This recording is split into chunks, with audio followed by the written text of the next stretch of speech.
Christopher Perron est présent, Vincent Gousset est présent, Robert est présent, il y a la confirmation de Nicole Travel, Michel Hidolfon est là, Eric Charon est là, Monique Béguet est là, Caroline Maison est ici, et Alain Bergosa également. Donc je vous propose d'élire Catherine Pérez comme secrétaire de séance.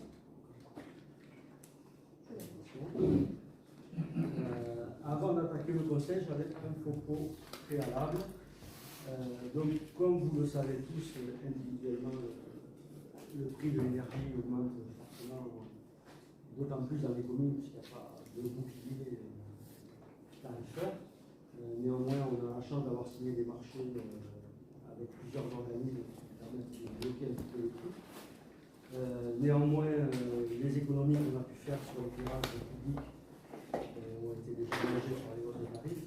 Donc on a prévu en fin de conseil, donc ça je fais la boucle entre l'entrée et la sortie, on a prévu une délibération modificative de 85 000 € pour estimer terminer l'année, que ce soit pour l'électricité ou pour le gaz. Donc face à cette augmentation, j'ai trouvé intéressant de créer une commission ad hoc. Une commission qui va s'appeler la GTE, donc c'est un groupe de travail économie d'énergie. L'idée c'est d'investir plutôt dans les moyens que dans l'énergie, donc c'est proposer dans ce groupe toutes les pistes d'économie qu'il peut y avoir, peut-être plus d'élections la nuit, des élections automatiques en sortant de pièces, bloquer les radiateurs, enfin, toutes les pistes qu'ils pourront imaginer. Également, il y a des quartiers aujourd'hui où on n'a pas l'extinction lumineuse puisqu'on n'a pas d'horloge astronomique. On peut aussi continuer à investir dans les horloges astronomiques. En tout cas, c'est le groupe de travail qui nous rendra ces éléments avant le conseil du 14 décembre pour qu'on puisse le mettre dans le budget. Donc, j'ai confié la direction de ce groupe à Michel Renou, qui va s'organiser lui-même pour constituer le groupe. Donc, un groupe qui puisse fonctionner, qui ne fait pas forcément trop de monde. Donc, je me demandais qu'il y ait maximum une dizaine de personnes. Dans l'esprit, donc, c'est d'avoir maximum 5 élus, donc 4 élus supplémentaires avec lui. 2 responsables d'associations qui utilisent des locaux de la commune, des habitants, 2 habitants au moins, et peut-être quelqu'un du comité consultatif des sages. Voilà, c'est lui qui constituera le groupe. S'il y en a parmi vous qui sont volontaires, ils vont faire connaître auprès de lui. Il y a déjà des gens qui se sont portés volontaires. Lui choisira le groupe de travail et la cadence de réunion.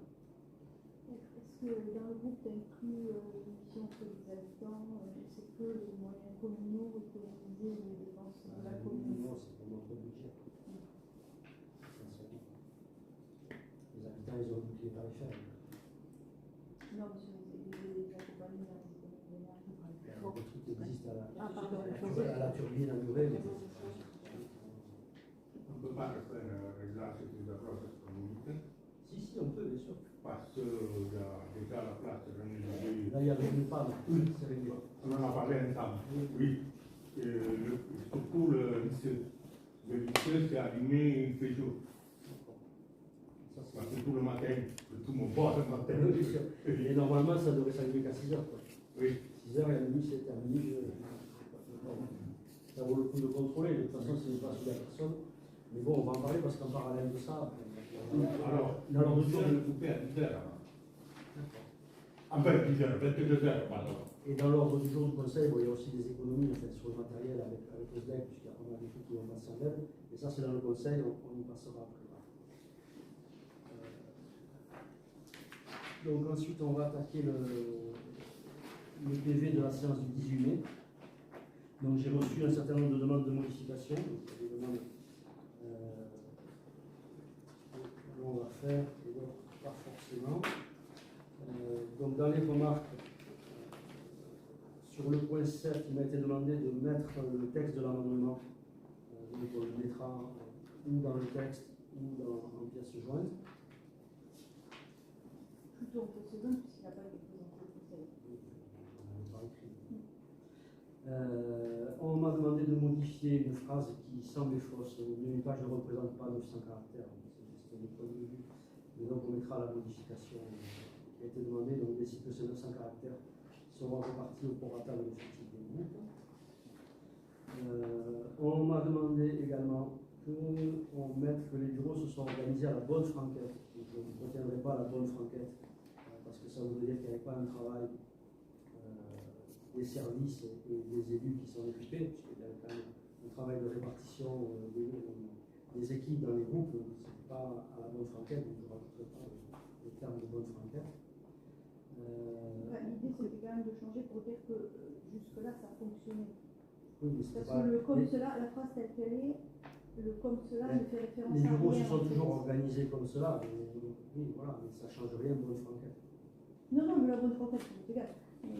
Mais le comme cela. On m'a demandé un ajout du groupe ensemble, réitère sa demande de bilan sur la présence des élus au scrutin depuis le début du mandat. Ça n'a pas été formulé pendant le conseil, donc ça a été formulé à un autre moment, donc je ne le rajouterai pas. Sur l'aménagement de la rue Sainte-Barbe, on me dit que la formulation n'est pas évidente à comprendre, donc je ne vois pas ce que ça apporte, la phrase modifiée. La phrase initiale, Madame Lafont indique que les trottoirs sont restés, fait que cela est dangereux en vélo. On comprend quand même ce que ça veut dire. On va pas modifier pour modifier. Sur le point 16, sur l'envoi des documents par du CN, donc le choix de timing, c'est arrivé à éliminer le choix. Et pour l'instant, la commune a suspendu son installation en attendant une solution plus adaptée à ses besoins. Je ne vais pas rajouter d'autres phrases, puisqu'on est en plus en train de trouver une solution et le déploiement devrait être assez rapide. Voilà, pour le vote du PV. Donc il sera modifié quand on le mettra sur le site. Donc je vous propose de passer au vote si vous en avez d'accord. La 16 elle est modifiée ou pas? J'ai dit ce qu'on a modifié. Pardon? J'ai dit ce qu'on a modifié. La 16 n'est pas modifiée. La 16 aussi? Non, j'ai pas compris. La 16 n'est pas modifiée, Claire. Ça n'est pas modifié. Et la deuxième, là, sur la décision, qu'est-ce qui a été décidé par le conseil, parce qu'il y avait une ici. Oui, ça on a modifié. Je vais le dire. Non, oui, mais pardon, ça va vite, hein, c'est compliqué, on n'a pas de temps. Si, vous avez Non, c'est pas la réponse. Vous avez voté. Oui. De quelle résolution tu parles? La deuxième modification qu'on demandait sur le fait qu'on décide que c'est 900 caractères. Donc ça, c'est qu'on décide que c'est 900 caractères et qu'on décide de la loi. Donc je vous propose de passer au vote du PV, donc je ne reprends pas l'ordre du jour, parce que vous l'avez dit.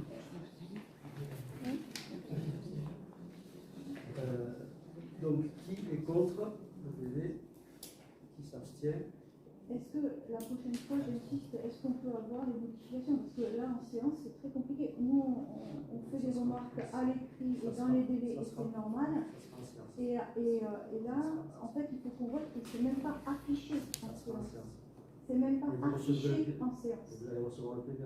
Donc, moi, je demande à ce que, quand on envoie des modifications comme ça, il y ait un affichage en séance de façon à ce qu'on puisse arriver à suivre. Comprendre ce C'est qui compliqué, est là. réparé. De toute façon, vous avez voté contre. Non. Non, pas Et forcément. d'un, tu ne sais pas, donc ne préjuge pas.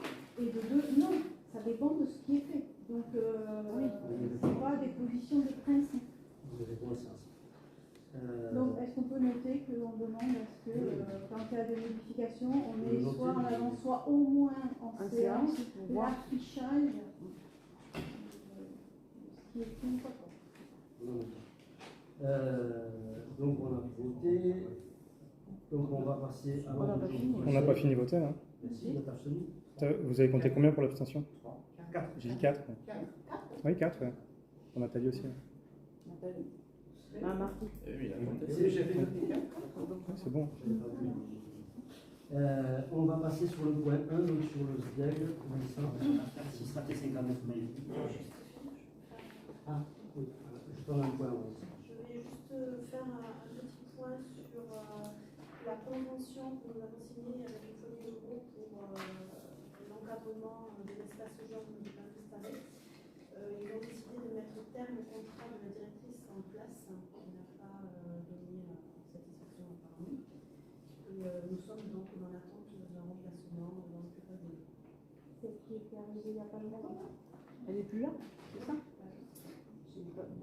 Excuse-moi, Non, non, j'ai pas bien entendu ce que tu as dit. voilà, juste Donc du coup, on recommence la procédure, c'est ça? C'est pas nous qui recrutons, c'est le Pardon? foyer. Ouais, c'est pas de notre décision. C'est pas la C'est décision pas nous qui recrutons, c'est les foyers ruraux. Oui, c'est des foyers ruraux, puisque c'était avec eux.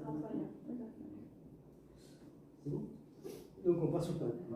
Donc le SDEG a identifié l'opportunité de rénover les 126 pots lumineux 150 watts sono-pression par les appareils LED 32 watts dans le cadre du nouveau programme de rénovation d'éclairage public d'ILED haute garonne 2026. Ces pots lumineux pourraient être remplacés par un modèle standard d'appareil d'éclairage public routier. Ce nouveau programme vise à diminuer les dépenses liées à la fourniture d'électricité de ces pots lumineux d'au moins 10%. C'est la condition. Donc un petit focus sur le budget de ce projet. Donc ces changements vont engendrer 12 contributions annuelles aux travaux pour un montant de 5 969 € hors taxe par an, comme sur le plan. Le financement de l'opération qui est proposé, d'après les estimations du SDEG, les factures d'électricité passeront de 9 007 € à 2 137 € hors taxe par an. Si on fait un comparatif, la facture d'électricité aujourd'hui pour ces points lumineux s'élève à 9 007 €. Donc, demain, la dépense s'élèvera à 8 106 € hors taxe. Donc, c'est la contribution en fait annuelle plus l'électricité pour suite à la rénovation des meubles. Donc, la dépense sera inférieure à aujourd'hui, d'après les estimations du DEC. Les futures en fait, factures d'électricité de ces points lumineux ne représenteraient alors qu'une telle part des dépenses, atténuant ainsi considérablement les hausses du prix de l'électricité qui interviendront dans les années à venir. Dans un marché de l'énergie qui va devenir de plus en plus tendu et dans un but de réduire les dépenses d'énergie, il est proposé au conseil municipal d'approuver le projet de rénovation qui est proposé par le SDEG en prenant en considération les 12 contributions annuelles afférentes à ce projet sur les 12 prochains exercices budgétaires de la commune. Donc je vous propose de voter. J'avais une question sur ce point. Après, en préalable, de dire que c'est une très bonne démarche, parce que ça permet de limiter, on va dire, la consommation de la ville. Et la remarque que je t'avais fait, Vincent, c'est juste pour la préciser et avoir un peu plus d'informations. Tu m'as répondu que le SDEG a fait l'analyse. Ouais. La question que je me pose, c'est quel est le prix du kilowattheure qu'ils ont considéré, s'il était flat, excuse-moi, s'il était identique, on va dire, sur avant et après. Je ne sais pas, c'est leur estimation. Est-ce qu'il serait possible de noter au PV, de vérifier, on va dire, les hypothèses, ne mettant pas à mal la décision qui a été prise de changer tous les candélabres? De toute façon, même si c'est le prix aujourd'hui, dans tous les cas, la différence va être supérieure. Oui, non, tout à fait. C'est ce que je dis, Vincent. Votre démarche est très bonne. La démarche d'avoir changé les candélabres est super. C'est juste sur le prévisionnel, éventuellement financier, parce que si on part sur une augmentation de l'ordre de 40%. Je n'ai pas creusé parce que je n'y voyais pas d'intérêt, puisque dans tous les cas, même si le prix de l'électricité, il ne va pas baisser dans tous les cas. Ma remarque est sur le fait de ne pas prendre ces chiffres comme argent comptant. Vincent, ma remarque est de ne pas prendre ces chiffres comme argent comptant, étant donné que d'un regard, on va dire, d'un citoyen, ce message veut dire qu'on fait des économies sur l'année à venir, ce qui ne sera pas forcément le cas. Le plus probable, si le kilowattheure ne change, c'est qu'on soit flat. Mais ça restera toujours, comme tu l'as dit très bien, toujours moins cher d'avoir gardé les candélabres. Donc c'est juste une remarque, on va dire, sur les chiffres, mais pas sur la mesure en tant que telle. Donc je propose de voter. Qui est contre? Qui s'abstient? Merci. Le point suivant, déplacement d'un candélabre. Oui, donc la commune a sollicité le SDEG le 20 décembre 2021 pour le déplacement d'un ensemble d'éclairage public de l'aire de jeu de la place René Lévy. Donc ce projet a un double objectif. Tout d'abord, éclairer la nouvelle aire de jeu. D'autre part, d'installer puis éclairer le futur City Stade avec un seul et même maille. Donc on n'en installera pas un second. En retour, donc, le SDEG a réalisé une étude de l'opération suite à notre demande. Donc de dépose du maille aiguille comprenant un ensemble de points lumineux, donc de 1330 au 1335, situé sur l'aire de jeu communale, sur l'ancienne aire de jeu communale, on va dire. Et la réalisation d'une extension du réseau d'éclairage d'environ 20 mètres linéaires pour le nouveau mât aiguille, puis la pose du mât aiguille, récupéré et équipé de 6 projecteurs. Alors le coût total de l'opération financière s'élève à 5 071 €. Le SDEG va prendre en charge donc 2024 € et la TVA qui sera récupérée par le SDEG de montant de 787 €. La part restante à la charge de la commune s'élève à 2250 € d'après l'estimation du SDEG. Donc, je pense qu'il y a des questions. Alors les questions. Nous comprenons qu'il s'agit de déplacer un candélabre qui se trouve situé sur l'emplacement du futur City-Stade. Nous souhaitons disposer d'un plan de l'implantation prévu du City-Stade avec la localisation du candélabre avant et après son déplacement. Alors, je vous montre un petit plan avec la position des candélabres, des aiguilles.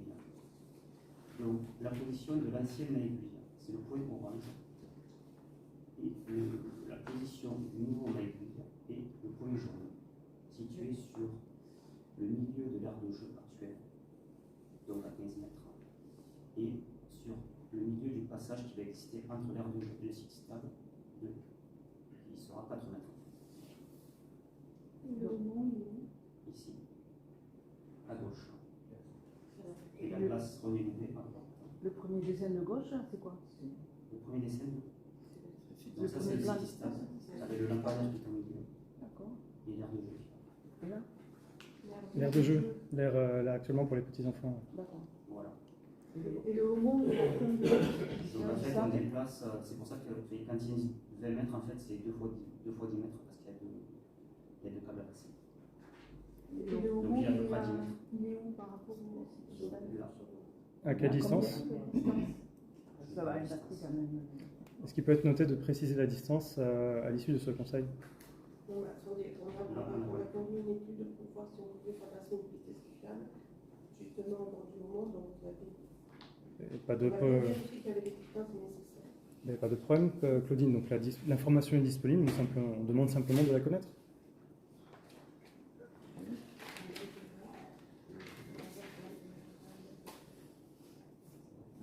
On ne l'a pas vu. Non, non, Précisément, on l'a pas fait. Faut pas la il y a donner un précisément, parce que- Non, mais déjà, l'information que la piste cyclable, on peut en faire une, Mais c'est la seule qui soit intéressante. c'est majeur. Pas limiter les projets. Suivez sur la question. en rapport avec le point 1 du CM, mais je dois donc faire parce que je ne l'ai pas. Non, on va pas. Quelle est la technologie d'éclairage de ce candélabre? Ce point 9 fait l'objet d'un changement de technologie dans le cadre du point 1. Le point 2 ne porte que sur son déplacement. Donc là, on a bien parlé que du déplacement de le point 2. Est-il prévu d'autres points d'éclairage pour le City-Stade? Et si oui, quel est le budget prévisionnel de cet éclairage complémentaire? La réponse est non. Nous suggérons de modifier le titre de ce point. Déplacement candélabre situé sur l'emplacement du futur City-Stade et le test descriptif afin de faciliter la compréhension du sujet par les administrés qui était le début du CM.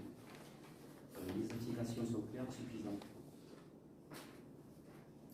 Donc je vous propose de voter. Donc alors avant, quand je dis que ce qu'on va voter quand même, donc je propose au conseil municipal d'approuver l'avant-projet sommaire et de s'engager sur la participation de la commune qui sera couverte par voie d'emprunt en prenant rang sur le prochain prêt du TED. Cette contribution est imputée au compte 65-54 en section de fonctionnement du budget communal. Donc je propose de voter qui est contre, qui s'abstient. Je vais m'abstenir. Alors, Parce moi, que- je m'abstiens, je veux préciser la raison, c'est qu'il y a un réaménagement global de la place René-Loubet qui est en... Oui, pardon. Il y a un réaménagement global de la place René-Loubet qui est prévu, sur lequel on n'a pas de vision aujourd'hui, mais je suppose que c'est à l'étude, et faire placer le City-Stade à cet endroit-là sans avoir la vision d'ensemble. Moi, c'est une logique que j'aurais aimé avoir la vision d'ensemble. Et on avait évoqué aussi le fait de mettre le City-Stade plutôt à côté du skatepark, parce que c'est plutôt, on imagine un usage de jeunes adultes et d'ados que de petits, et qui permettait d'avoir les jeux d'enfants près du marché, etc., sous surveillance des parents, et d'avoir des ados et des jeunes adultes dans des endroits où On a ils eu la sont plus discussion, tranquilles. on en a parlé longuement, mais et la décision est un peu compliquée à prendre, mais on a jugé que cet endroit était central au final, avec le collège qui n'est pas très loin, également le point jaune qui est juste à côté également. Donc on prend en compte les collégiens qui ne sont pas très loin, qui entre midi et deux, pourquoi pas, s'ils ont l'autorisation de sortir ou le soir après les cours. Donc le lycée, c'est la ligne côté skatepark, le lycée n'était pas très loin, mais on a pris en compte ces deux éléments et on a également l'aire de jeu qui est à côté Donc s'il y a des frères ou sœurs qui vont à l'heure de jeu, ils pourront aussi profiter du skate à proximité. Voilà, donc il y a le terrain intégré qui est juste à côté aussi, donc ça fait un lieu intergénérationnel. Voilà, donc on a. C'est vrai que la décision elle était compliquée à prendre, hein, parce que pour trouver l'endroit idéal, on en a parlé longuement, hein, c'est pas évident, mais on a jugé que voilà, l'endroit était central, en fait, il y avait une centralité, et il allait toucher tout le monde. Donc on a 2 abstentions. 3, 4 abstentions. 4 abstentions. Est-ce que je peux dire pourquoi je vais m'abstenir? Parce que, effectivement, cet endroit est peut-être central. Bon, tu nous expliques effectivement que vous avez beaucoup discuté, etc. Mais c'est dans une place publique, sur une place publique, puisqu'on va l'aménager après. Moi, je sais pas, je trouve que ça fait. Est-ce que ça a un intérêt d'avoir mini terrain de sport sur une place publique? Voilà. Les terrains publics, on n'en a pas beaucoup qui nous appartiennent. Comment? Les terrains publics, on n'en a pas beaucoup qui nous appartiennent, donc on n'a pas trop le choix. Bon, on a Du skatepark qui avait du pas la skatepark, place, on pourrait. Bon, Et moi, je voudrais expliquer pourquoi je me suis abstenu très sommairement. J'ai posé la question à plusieurs citoyens, notamment plusieurs potentiels usagers de ces espaces-là, donc des jeunes. Je leur ai demandé est-ce que cet espace-là, vous le verrez plus en plein centre-ville ou un peu excentré, dans une zone qui sera plus dédiée pour des activités, en citant vraiment les 2 lieux, donc l'espace qui est la place René-Loubet et à côté du skatepark.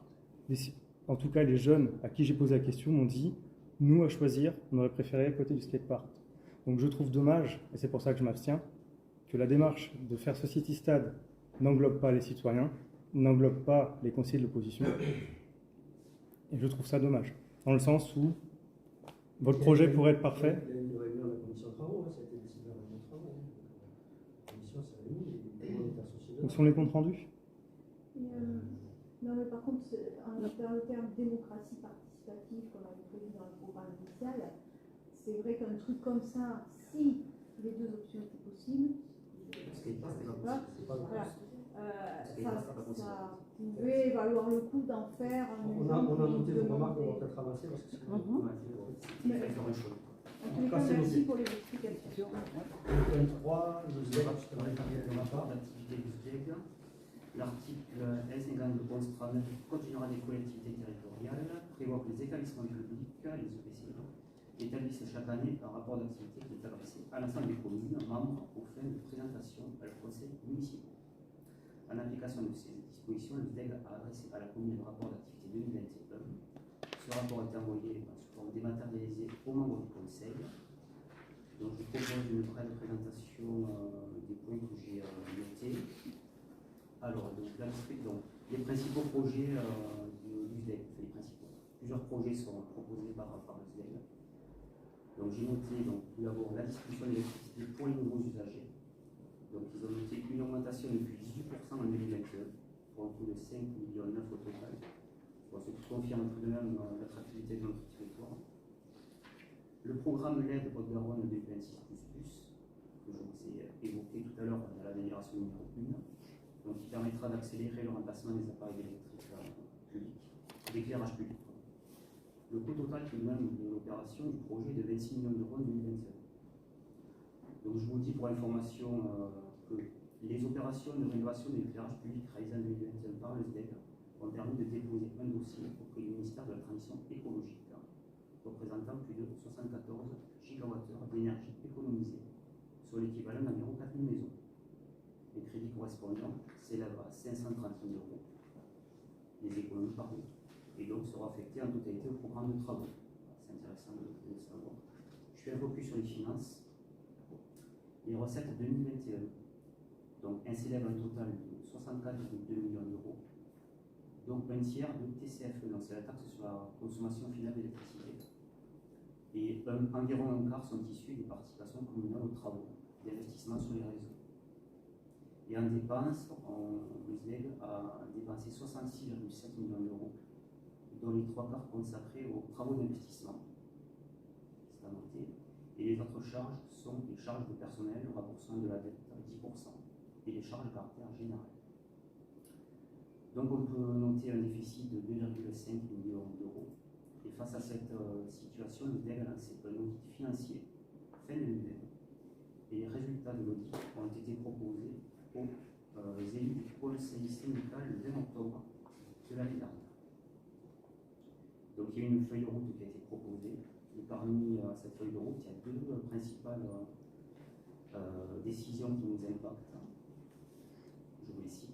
La mise en place d'un plafond annuel de participation du DEL de 85 000 € pour un effacement de réseau et un taux de participation du DEL pour la réalisation des opérations d'éclairage qui passe de 50 à 50% au lieu de 80%. Donc tout cela pour les nouveaux projets. Alors il y avait une question, je crois, que j'ai notée.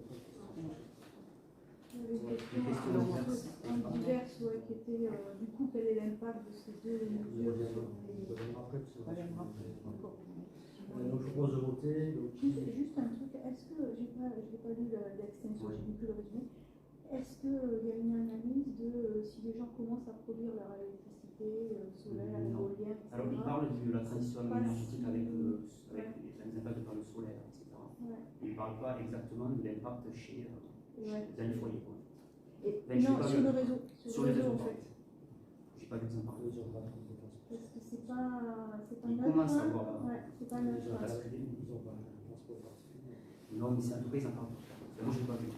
je propose de voter. Donc qui est contre, qui s'abstient. Si le point 4 est.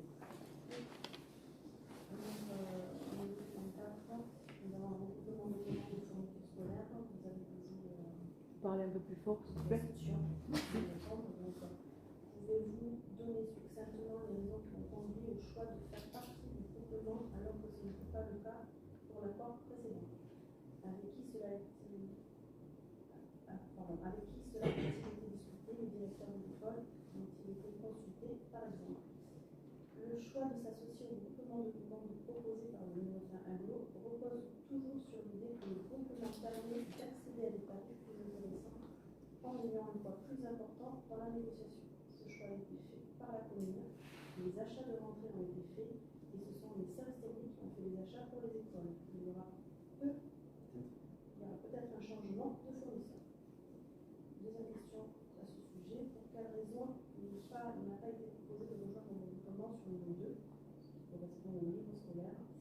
Le prix des livres étant encadré, la possibilité de faire des économies sur ce marché est nulle. Le choix a donc été fait de rester autonome sur les acquisitions, ce qui contribue aussi à faire travailler un commerce local. Et sur le premier point, tu disais pourquoi dans le groupement d'avant on n'y était pas, c'est historique, c'était l'ancienne municipalité ou c'est il y a une raison il me semblait qu'il y avait écrit qu'avant on n'en faisait pas partie, Oui. que maintenant on ne voulait pas partie.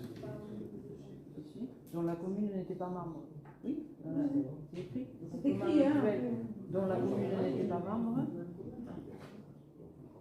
Donc il arrive à chance. Donc en fait on en était membre avant. Non. C'est sur nouvelle. Donc il y a des maintenant. Tu n'as pas lu la vie? Tu as des questions déjà?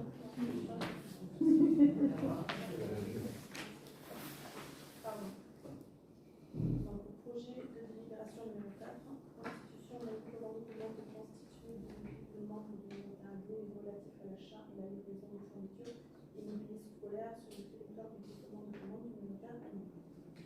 Vu le code général des collectivités territoriales, vu les articles L 2113-6 à L 213-8 du code de la commande publique, considérant que la ville de Lille a été terminée par la fourniture de mobilier scolaire pour les besoins de vente de ces services dans le cadre de cette compétence, considérant que la ville membre du Méridien Aglo est aussi amenée à réaliser les mêmes achats dans le cadre de cette compétence, considérer qu'au regard des discussions menées entre la ville et les communes du Méridien Aglo souhaitant adhérer au groupement, il apparaît qu'un groupement de commande pour l'achat et la livraison de fournitures et mobilier scolaire permettrait de mutualiser les procédures, l'expertise des acheteurs publics et participerait par un effet de volume à réaliser des économies sur les achats. Considérons donc qu'il est proposé au Conseil municipal d'approuver la constitution de l'équipement conformément aux dispositions de l'article L 2113-6 du Code de la commande publique, considérant que la convention constitutive des groupements de commande qui visait coordonnateur du groupement doit être approuvé pour permettre le lancement de cet accord cadre. Considérant que le groupement prendra fin au terme de l'accord cadre éventuellement reconduit et modifié, considérant qu'en application de l'article 2113-7 du Code de la commande publique, le coordonnateur a en charge la passation, la signature et la notification de l'accord cadre, chaque membre devra suivre ensuite l'exécution de son accord cadre.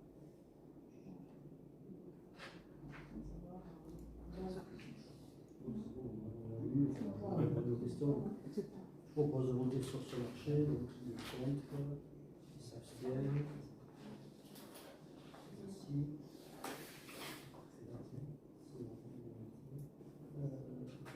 Vincent, nouveau pour la révision de l'attribution de compensation. C'est une délibération qui est assez importante puisque l'objectif principal c'est de désendetter la commune. Donc c'est le travail que nous avons fait avec le tableau. Donc durant les années, je vous reprends un petit peu l'historique, durant les années 2011 à 2020, le numéro tableau offrait aux communes membres de financer à crédit une partie de leur droit de tirage au bois. L'emploi était réalisé par le tableau et la commune remboursait l'équivalent de l'année ainsi créé par une augmentation de son attribution de compensation de fonctionnement chaque année. La commune de Pain-Justaré a utilisé cette possibilité sur l'ensemble de la période et a mobilisé au total 868 000 euros, donc 518 159 euros restant dus 1er janvier 2022. Donc ça c'est notre capital restant dû, c'est notre dette, 518 000 euros, représentant une annuité de 74 300 000 euros.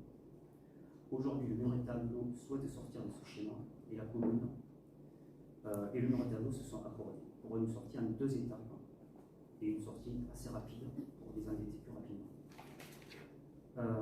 Donc nous avons proposé au numéro tableau une première étape au plus tôt, donc dès cette année. C'est pour ça qu'on vous propose cette délibération. Cette première étape portera sur les sommes mobilisées entre 2011 et 2014, où les taux d'intérêt étaient les plus élevés, à savoir 4%. Et la seconde, sans doute en 2023.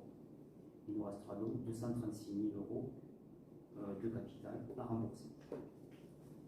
Et ce montant-là portera sur les sommes mobilisées entre 2015 et 2020. Donc il est proposé au conseil municipal de réduire la dette de la commune et donc d'approuver une révision libre des attributions de compensation, de fonctionnement et d'investissement, conforme à la délibération prise par le tableau dans sa séance du 30 mai 2022, qui a été jointe à la convocation. Donc la commune remboursera donc cette année le montant de 281 213 euros correspondant au capital restant dû des années 2011-2014, et cela par le biais de notre attribution de compensation d'investissement qui était dans le budget 2022. Je précise que dans la notice, il était stipulé le montant de 281 231 euros. Il y a une inversion de chiffres et nous allons délibérer non pas sur ce montant, mais sur le montant de 281 213 euros. Donc voilà, je l'ai vu ce matin, donc je le précise et on l'inscrira dans le compte rendu. Donc le deuxième point, puisqu'on va rembourser notre dette, du coup on va réduire nos intérêts. Et par conséquent, notre attribution de compensation de fonctionnement de montant de 51 171 euros correspondra à l'équivalent des annuités relatives à cette même période. Du coup, on va réduire de 51 000 euros notre attribution de compensation de fonctionnement. On le voit apparaître, enfin on peut trouver ce résultat dans la délibération du conseil communautaire. Donc si je vous la projette rapidement, Pain-Justaré, donc la première colonne, les deux premières colonnes, c'est l'attribution de compensation de fonctionnement que l'on règle chaque année. Pain-Justaré est là, donc l'attribution de compensation provisoire 135 648 et du coup le total proposé, donc on passerait à 84 477. La différence des deux, on trouve le montant et l'économie réalisée chaque année, enfin cette année par contre, ça va évoluer. Donc qui s'élève à 51 577. Claire, tu avais une question sur le point 5 ? Oui. Avant de passer au vote. Alors la question sur le point 5, pouvez-vous expliquer de façon plus détaillée ce dont il s'agit et surtout les chiffres associés avec un tableau par exemple? Donc, alors j'ai essayé d'expliquer clairement l'objectif j'espère que ça a été clair. C'est pas évident à anticiper, à appréhender, pardon, mais ce qu'il faut voir, c'est qu'on rembourse une dette de 180 000, donc c'est l'accès de fonctionnement et d'investissement, et de l'autre côté, on récupère l'accès de fonctionnement et on fait une économie de 50 000 euros par an. Et il n'y avait pas de questions sur cette question-là. Voilà.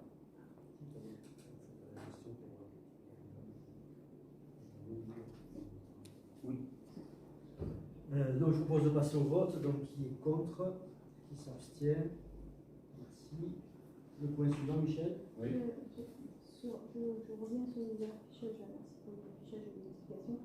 Sur les délibérations, si elles pouvaient être affichées, parce que là il y a juste une liste d'un chiffre, moi j'ai eu l'impression que Audrey, quand tu l'as lu tout à l'heure, c'était plus long que ce dont je me souviens, pardon, je vais pas donner. Si on pouvait avoir affiché à l'écran ce qu'on est en train de voter, notamment quand il y a des modifications, je pense que ça va être... La modification, en fait, la délibération n'est pas dans la liste. Donc en fait, on vote une délibération Elle est après, de toute façon. qu'on a où? Non, mais nous. C'est celle qu'on aura après. Ah bah, on ne peut pas voter sur un truc qu'on n'a pas vu et qu'on voit par oral. Non, mais c'est pas juste sur ce point-là. Hein, mais de façon, par principe, on vote sur des choses dont on a un résumé. Pas de souci sur le fait que le résumé soit le meilleur possible. Hein, mais après, on vote une résolution et en fait, on ne voit pas la résolution. Après, puisqu'elles sont rendues publiques, elles sont affichées dans la liste. Non, mais une fois que c'est voté, tu vois bien que le PV n'est pas d'accord pour le modifier. Donc, on vote, une fois qu'on vote, c'est le texte qu'on a voté qui s'applique. Vous étiez conforme à la liste. Point 6, Michel. Donc le rapport Ça sera marqué qu'on aimerait avoir le texte de délibération qu'on vote. Point 6, Michel. Oui. Donc le rapport d'activité 2021, donc on a reçu ce rapport, on s'est permis d'en faire un petit résumé pour lequel donc pour rappel, le syndicat mixte Haute-Garonne Environnement regroupe 289 communes et 96 associations adhérentes. Donc dans ces missions, ils ont pour objectif d'une part de mettre à disposition de nombreux outils pédagogiques modernes et innovants, à destination donc des scolaires ainsi que du grand public d'autre part. Et d'autre part, oui, il organise régulièrement des réunions, débats thématiques à destination des élus et techniciens des collectivités. Donc ces recettes proviennent de la participation du conseil départemental de la Garonne, des cotisations des communes adhérentes et de l'excédent de fonctionnement de l'année précédente. Donc le syndicat mixte Haute-Garonne Environnement a poursuivi ses actions de sensibilisation aux enjeux environnementaux auprès du plus grand nombre durant toute l'année 2021.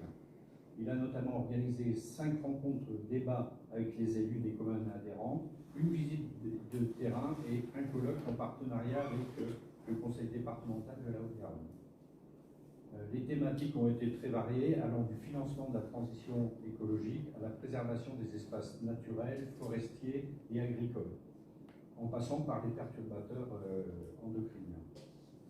Concernant la sensibilisation et l'éveil aux enjeux environnementaux et au développement durable, le SGE a mis à disposition un large panel de ressources pédagogiques, expositions, mallettes, maquettes, kits d'animation, CD-ROM, mini-films, supports de communication, cahiers de jeux, brochures de connaissances, etc. Voilà. Qui traitent de multiples thématiques, changement climatique, biodiversité, gaspillage alimentaire, etc. Mais aussi en assurant ponctuellement des animations en milieu scolaire ou lors de manifestations environnementales. Donc par exemple, un nouveau kit pédagogique sur la biodiversité au cœur de nos vies est mis à disposition depuis cette année, et un autre sur l'eau en lien avec le projet Via Garona est mis aussi à disposition. Voilà, toutes ces actions vont se poursuivre sur l'année 2022. Alors, il y avait une question. On verra après. L'histoire est là. Là, on n'est que sur le rapport. J'étais lancé. Non, on va voter que là. Donc, je propose de voter. Donc, qui est contre? Qui s'abstient? Merci. Le point 7 sur le cadre de l'année. La commune porte un projet de réhabilitation des cadres de la mairie actuellement presque entièrement inutilisés. Ces cadres qui datent du XIIIe siècle ne sont pas ouverts au public en dehors de cas particuliers et souffrent d'une humidité importante. L'objectif de la commune est d'une part de résoudre le problème d'humidité qui dégrade les briques et d'autre part restaurer cet espace et le rendre accessible afin d'y installer un lieu polyvalent destiné aux expositions et aux pratiques culturelles. La commune a tout d'abord cherché des professionnels spécialisés dans l'intervention sur les monuments anciens, puis elle a confié à l'automne 2021 à une équipe pilotée par Madame Virginie Bugol, architecte du patrimoine, une mission de diagnostic conforme aux exigences de la BAC. Celle-ci a remis au printemps 2022 son rapport de diagnostic. Il comporte 2 propositions d'aménagement qui se différencient par le niveau d'intervention sur les sols d'une part et sur l'assainissement de la structure d'autre part. La variante 1, la plus développée, correspond à une enveloppe financière de 370 647 euros hors taxe et la variante 2 a une enveloppe financière de 227 289 hors taxe. Parallèlement, et compte tenu du fait que la commune est adhérente à la Fondation du patrimoine en vertu de la délibération 2016-0508 et décision 2021-07, la commune a envisagé de lancer une souscription auprès du grand public avec le soutien de la Fondation du patrimoine pour mobiliser un financement participatif autour de ce projet de rénovation des cadres de la mairie. Ce type de financement suppose la conclusion d'une convention entre la commune et la Fondation du patrimoine. Il est donc proposé au conseil municipal de retenir la variante 1, d'approuver l'enveloppe financière de 370 647 euros hors taxe et d'autoriser le maire à signer la convention de collecte de dons avec la Fondation du patrimoine. Alors, il y avait des questions. Alors, il n'est donné aucune description des 2 variantes proposées en termes de contenu, ni aucune explication sur le budget correspondant. Donc, la note de synthèse précise bien que la différence entre les 2 propositions se porte sur l'intervention sur les sols, sur le traitement de l'humidité et donne le montant hors taxe de chaque solution. En fait, la différence vient du traitement des sols en bas, mais aussi du traitement de l'humidité à l'extérieur avec la pose d'un grain et d'un puisard qui bénéficierait aussi à cet étage-là, puisqu'on voit qu'il y a quand même de l'humidité dans les... J'aimerais réagir sur ta réponse et suggérer la possibilité d'avoir ces explications directement lors de la délibération. Si on fait le parallèle, par exemple, avec un PV, une AG d'un lotissement, 2 facteurs sont présentés, les 2 sont clairement détaillés, les 2 sont clairement annoncés, on voit la différence entre les 2 et chacun décide de voter à la majorité sur la situation. Là, à l'heure actuelle, on a les 2 montants, dont l'écart est quand même très important, sans en connaître le détail que tu viens de nous donner. Donc je ne trouve pas normal que dans une délibération, ces informations ne soient pas données. Alors, pour quelle raison est-il proposé de repris que ce n'est pas la même chose et qu'il y en a une qui va plus loin que l'autre? Ce n'est pas indiqué. Pour quelle raison est-il proposé de retenir la variante 1 plutôt que la 2? Donc la commune juge que le traitement du problème d'humidité est central pour la préservation à long terme du bâtiment et cela correspond aux préconisations de la Fondation du patrimoine par une rénovation la plus exhaustive possible. Par exemple, les eaux de ruissellement des gouttières arrivent directement au sol, ne sont pas drainées. Ça fait une humidité qui persiste et comme ce qui recouvre le parvis ne permet pas l'infiltration, l'évacuation des eaux, ça infiltre et donc en bas il y a un problème d'humidité très très important. Est-ce qu'on a un devis qui assainirait juste le bâtiment et pas les câbles? Oui, mais en fait il y a 2 phases. Il y a la phase de traitement extérieur, donc un drain et puis un puisard, et à l'intérieur, donc 2 possibilités, soit on casse la dalle ciment qui a été faite récemment, qui doit dater de 1993,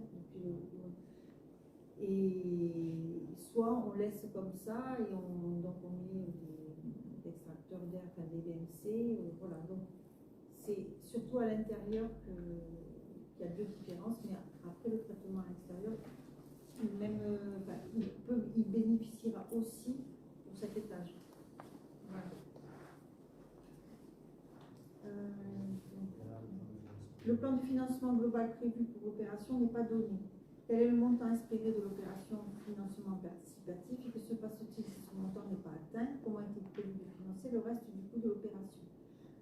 Donc nous lançons la souscription qui pourrait atteindre 50 000 € et nous avons 5 années pour chercher d'autres financements et réaliser les travaux. Donc on a comme objectif de récolter 50 000 €, mais si on dépasse, on prendra aussi. Voilà. Et puis Et si le montant n'est pas atteint, parce que dans la convention, il y a écrit que si le montant n'est pas atteint et le montant n'est pas écrit, alors je vais rappeler. mais ça, on peut être. On doit aller jusqu'au bout de l'opération, même si on n'a pas tellement de temps, on a 5 ans. Après, la question posée par Sandrine Lafont est de savoir, dans l'hypothèse où le montant n'est pas atteint, quelle est votre décision? Revoir le projet, l'arrêter? On a 5 ans pour chercher le financement, donc aujourd'hui on détermine l'enveloppe. On sait la valeur de ce que ça va coûter. Aujourd'hui, ce n'était pas un projet qui était inscrit dans notre programme. C'est quelque chose qui arrive en plus et c'est quelque chose qu'il faut faire parce que les façons de bâtiment se dégradent. Aujourd'hui, on n'a pas exploré le financement précis de ce projet-là et on a 5 ans pour le faire. Après, je tiens à faire remarquer sur l'information transmise par Catherine Pérez, que le bâtiment pourrait être préservé avec une solution moins coûteuse, consistant en le drainage autour du bâtiment. Et cette solution-là n'a pas été présentée en conseil municipal. Elle aurait pu faire l'objet d'une délibération intéressante et intermédiaire à ce point numéro 7 qui concerne les caves de la mairie. On est obligé de prendre un architecte du patrimoine, on est obligé de prendre leur solution, sinon on n'a pas de financement participatif. Sinon, la Fondation du patrimoine ne veut pas signer la convention. Elle veut un avis éclairé par quelqu'un qui a l'habitude de traiter ce genre de bâtiment. On est obligé de prendre un architecte. Mais je reformule la question, en fait. Sandrine, je reformule la question. Je comprends votre réponse, c'est-à-dire que vous avez fait une étude globale, notamment en incluant les caves. Si la question était autre, et de dire que les caves, nous les laissons telles quelles, nous souhaitons assainir davantage le bâtiment, par un procédé notamment que vous avez présenté de drainage. C'est pas ce qu'on a adopté, on a adopté de rénover les caves. Non, tout à fait. Ma remarque était, est-ce qu'un point supplémentaire, on va dire intermédiaire, aurait pu être étudié? Non, c'est pas une question, On aurait pu étudier un point intermédiaire. Sans aménager les caves. En fait, il y a deux choses. C'est le choix de rénover les caves. Non, ça va être entendu.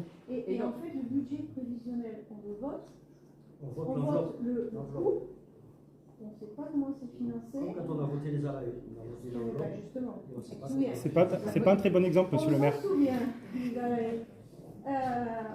Il y a eu justement les dossiers de demande de subvention 15 jours plus tard, alors que soi-disant on n'avait pas de budget prévisionnel. Donc ça, c'est un mauvais exemple.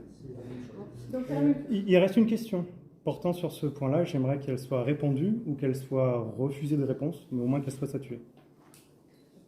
Quels sont les frais estimés additionnels pour le fonctionnement de ces cadres une fois rénovés sur le plan des locaux, régulation d'humidité, chauffage, etc., comme sur le plan de l'animation du lieu, assuré par quel personnel et avec quel budget? Alors, sur ce que ça va coûter en termes d'animation, par exemple, la médiathèque peut faire des expositions, les cafés littéraires, après les associations peuvent exposer, l'école aussi est intéressée. Il n'est pas prévu d'embaucher quelqu'un pour animer cet espace. Voilà, on peut faire aussi l'association musicale peut faire des petits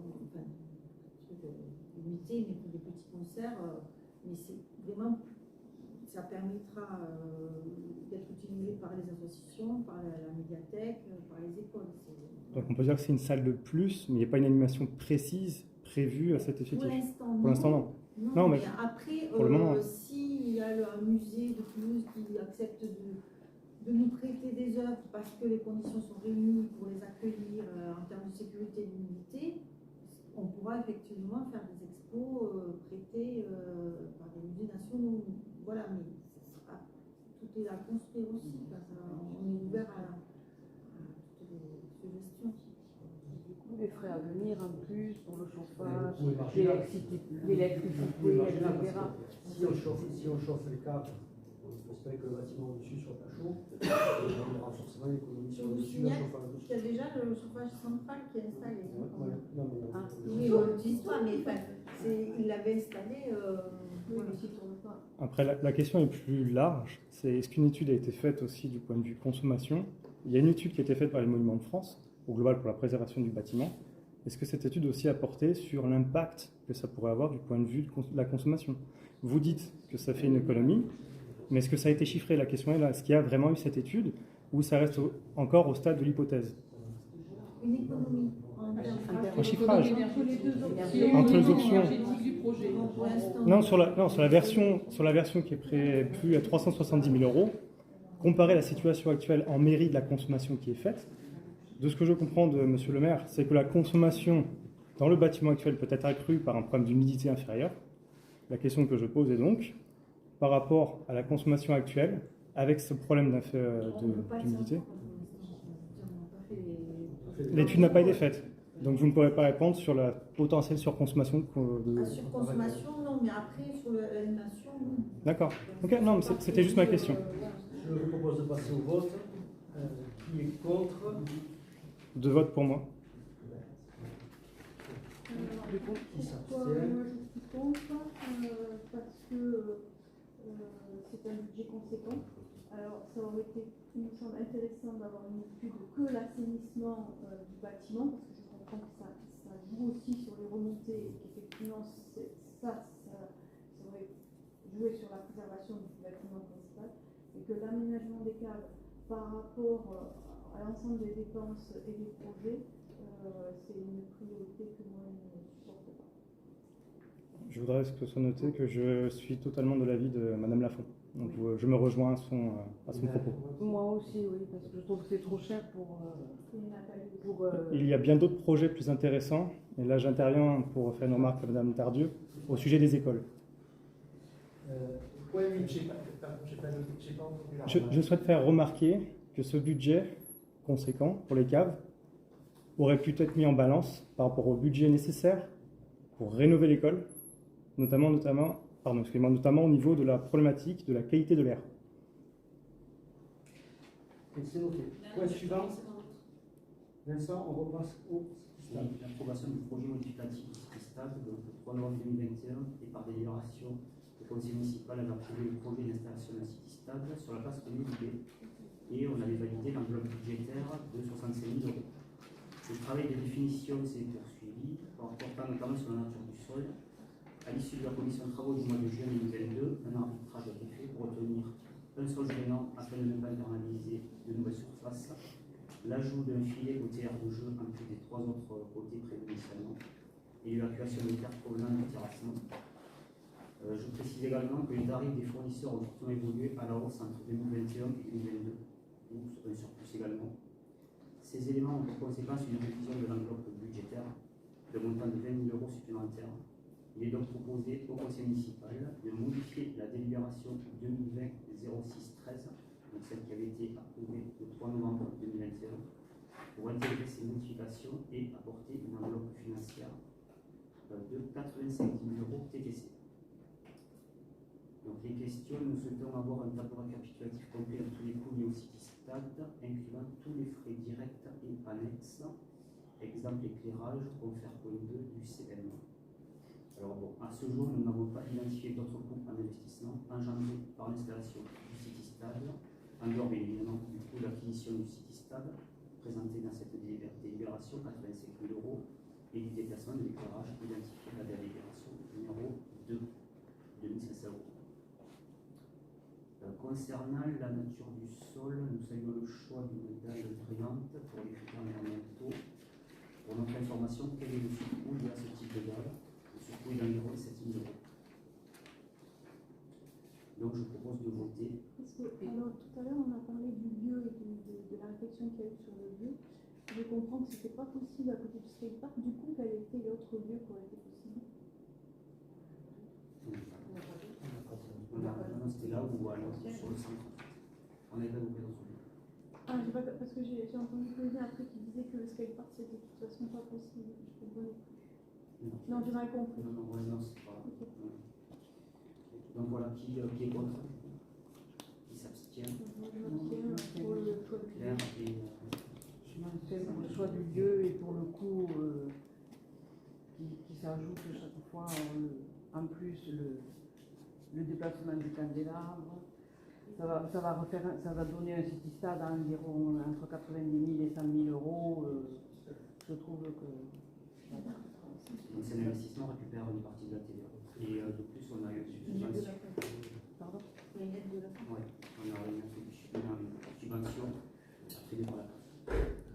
coup, je rebondis un petit peu sur ta remarque, Vincent. Quel serait le coût final pour la commune à peu près? Pas l'euro près, mais. Parce qu'on part de 85K. Tu pars de 85.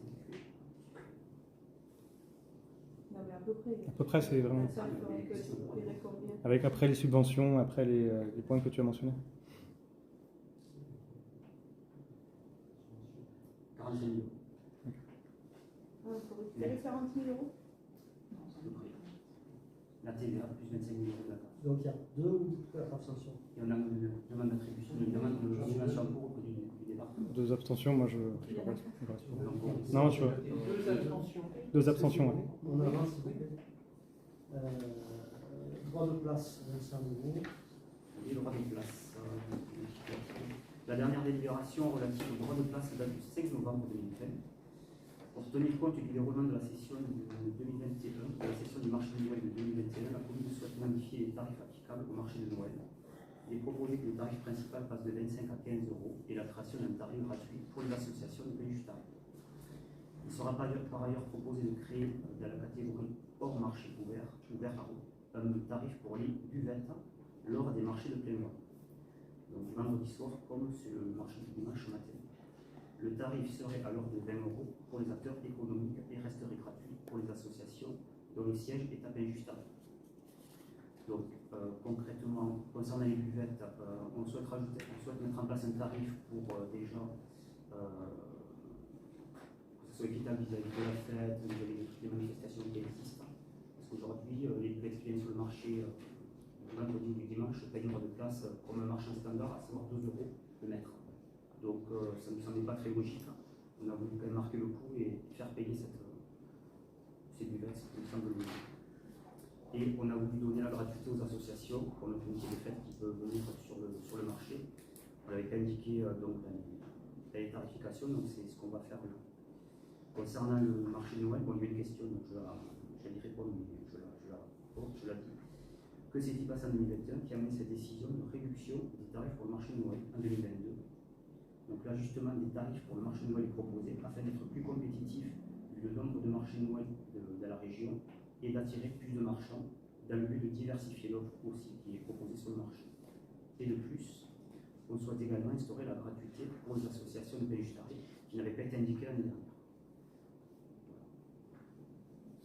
Par rapport aux boissons, juste je pense, si dans le cas d'un marché gourmand ou autre, du genre la marchande de vin, elle se met à vendre du vin au verre, tu le gères comment ça? Non, c'est un abonnement annuel, donc elle payera un abonnement annuel à 80 centimes.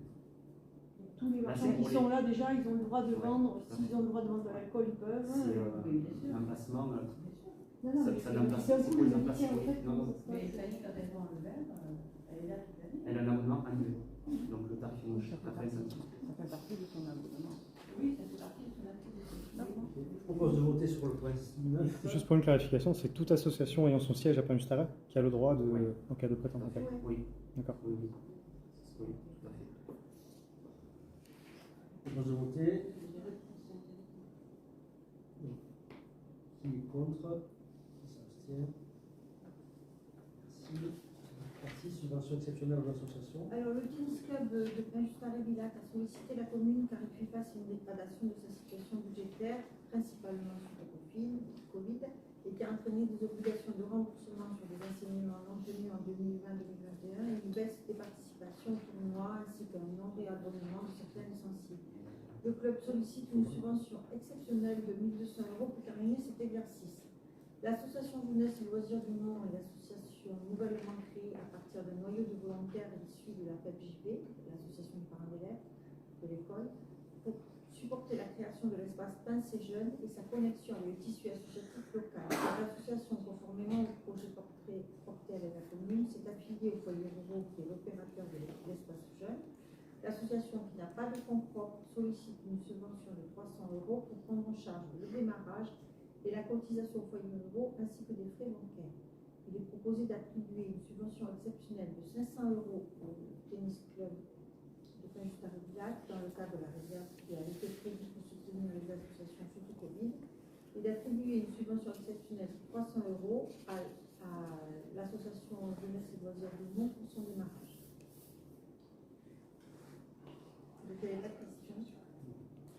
propose de voter le point 10, donc qui est contre, s'abstient, si. Donc on va attaquer les points de création de postes, point 11 à 15, donc j'avais deux questions sur les points 11 et 15 dans la globalité. De nombreuses modifications de postes sont proposées au vote du conseil municipal. Nous demandons à disposer en amont du conseil municipal de l'organigramme actuel du personnel de la mairie et de l'organigramme prévu à l'issue de l'ensemble des modifications demandées, avec indication des postes de tous les agents et des caractéristiques associées, fonctions, assurés, titres, grades, type de contrat de l'agent. Il n'est pas prévu de modification dans l'organigramme de la commune. Nous demandons également de disposer de la prévision budgétaire pour ces modifications d'emploi. Le budget 2022 a déjà été voté et comprend tous les moyens nécessaires à ces évolutions.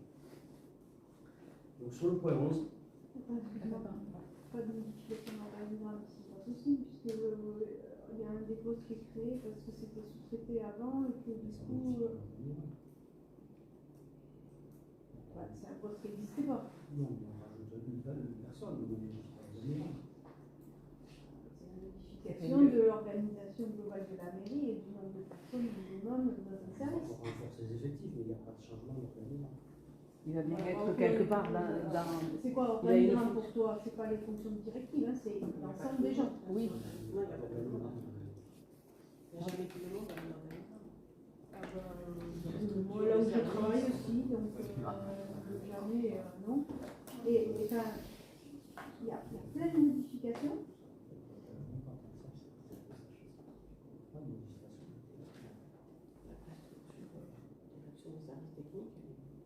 Il y a quelqu'un qui part qui est remplacé par un poste en intérim. Ça change pas l'organigramme. Ça change le statut des gens. Ça change le titulaire.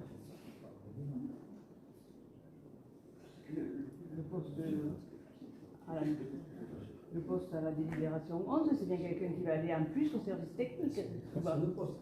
Comment? Et donc c'est un poste en plus. Ben, si, ça change, on va pas jouer sur les mots. Ça change le personnel de la mairie, ça fait un poste en plus. Bon, mettons qu'on appelle ça l'organigramme dans notre question. C'est une erreur de vocabulaire, peut-être. Moi, dans mon organisation, ça s'appelle comme ça. Dans la mienne aussi, ouais. Donc, il y a bien un changement de l'ensemble de l'organisation des services techniques. Renforcer l'équipe. Pardon? Pas de l'organigramme.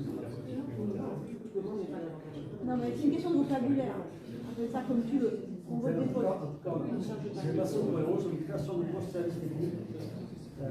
Donc la commune souhaite reprendre. Donc, attends, juste sur les questions, donc, on note qu'on n'a pas de description et de vue d'ensemble des modifications du nombre de personnes et de leur statut définis pour le vote. Mais non, c'est un par un, à la fin. Il y en a un qui s'en va, il est remplacé par pas un titulaire, il y a une création titulaire. Moi, je ne comprends pas pourquoi ça ne remplace pas. Je vais l'expliquer au fur et à mesure, c'est Si je me permets de reformuler, Sandrine, si je me permets de reformuler ta demande aussi, c'est il existe à l'heure actuelle une vue d'ensemble de tout ce qui est, toutes les personnes qui sont conseillées, globales, dans ce conseil municipal. Il existe aussi une vue avec les photos et les rôles de chaque personne en mairie. La question qui est demandée est de savoir quelles sont les modifications faites. Est-ce que c'est un rajout sur une fonction qui n'était pas là précédemment? On souhaite avoir un résumé. La résumé est cet organigramme. Donc, monsieur le maire refuse de diffuser un organigramme. Je n'ai pas d'organigramme à diffuser. Création de postes service technique. Donc, la commune souhaite reprendre en régie l'entretien des espaces verts situés à l'est de la commune, au-delà de l'RD 820 et de l'RD 4, qui est actuellement confié à des prestataires privés, et ce depuis plusieurs années. Pour ce faire, il est proposé de créer un nouveau poste d'agent technique orienté espace vert à la direction des services techniques. Pour lancer la procédure de recrutement qui sera proposée au conseil municipal, de créer un emploi permanent à temps complet dans le grade nécessaire pour ce recrutement, donc agent technique territorial.